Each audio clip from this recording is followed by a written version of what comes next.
गोष्टीचं नाव उंदराची टोपी. एक होता गाव. त्या गावात एक उंदीर होता. त्या छोट्याशा उंदराला मिळाली एक लाल लाल चिंधी. ती चिंधी त्याने घेतली आणि अरे बापरे, आता ह्याचं काय करायचं. तो उंदीर म्हणाला, ह्याची आपण टोपी करूया, आपल्याला छान दिसेल. तो शिंप्याकडे गेला आणि मला, शिंपी दादा मला ह्याची टोपी शिवून द्या ना. शिंपी म्हणाले, मला आता वेळ नाही, बिलकुल तू येऊ नकोस, मी तुला टोपी शिवून देणार नाही. तो म्हणाले, नाही शिंपी दादा मला राजाकडे जायचंय, तुम्ही मला टोपी शिवून द्या ना. तुम्ही छान टोपी शिवलीत म्हणून मी सांगेन आमच्या शिंप्याने टोपी शिवली आणि राजा तुम्हाला बक्षीस देईल. तुम्हाला बरं दे इकडे. आणि त्या शिंप्यानी त्या उंदराला टोपी शिवून दिली. टोपी त्याने घातली आणि रुबाब सेटिंग टुंग टुंग टुंग अशा उड्या मारत राजाच्या दरबारात गेला. आणि अशाच उड्या मारत मारत इकडून तिकडे बसून राजाकडे बघत, इतरांकडे बघत राहिला. तर राजा म्हणाले, ए कोण अरे तिकडे, तर आपल्या दरबाराच्या मध्ये येतोय, त्याला पकडा. आणि त्याला राजासमोर आणला. उंदीर म्हणाला राजाला, राजा तुम्ही मला का पकडलं.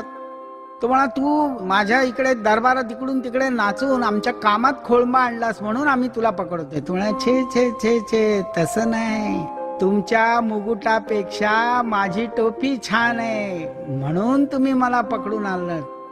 राजा म्हणा, अरे काय बोलतोस, राजाच्या मुकुटापेक्षा का उंदराची टोपी चांगली असते. मी आत्ता तुझी टोपी उडवून देतो बघ. त्याने राजाने त्या शिपायाला सांगितलं आणि टोपी काढून घेतली अशी.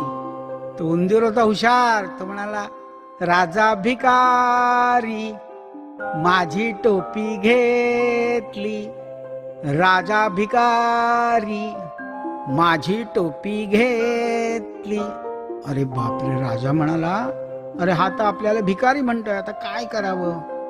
देऊन टाका रे त्याला त्याची टोपी. तर त्याने उंदराला टोपी परत दिली आणि ती उंदराने टोपी घातली.